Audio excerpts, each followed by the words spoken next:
சேரனோட நிச்சயதார்த்தம் நின்னு போச்சு. ஏன்னா, அந்த பொண்ணோட எக்ஸ் ஹஸ்பண்ட் கிட்ட வந்துட்டு மறுபடியும் சேர்ந்து வாழலாம் அப்படின்னு சொல்லிட்டு முடிவெடுத்திருப்பாங்க போல. அதனால நிச்சயதார்த்தம் நின்னு போச்சு. ஸோ இது எல்லாத்தையும் நெனச்சிட்டே இருந்த சேரன் வந்துட்டு வேலை பார்த்துட்டு இருக்கிற இடத்துல ஸ்லிப் ஆகி கீழ விழுந்துர்றாரு.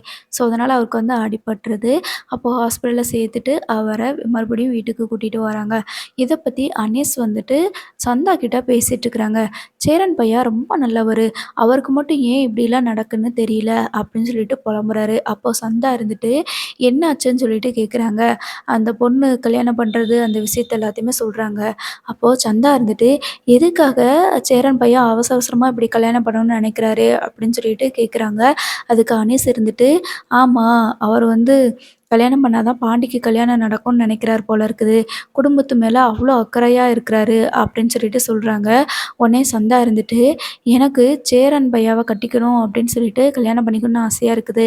அப்படின்ற மாதிரி சொல்லுவாங்க. அனீஸ் இருந்துட்டு, "நீ என்ன விளையாடுறியா?" அப்படின்னு சொல்லிட்டு கோவப்படுவாரு.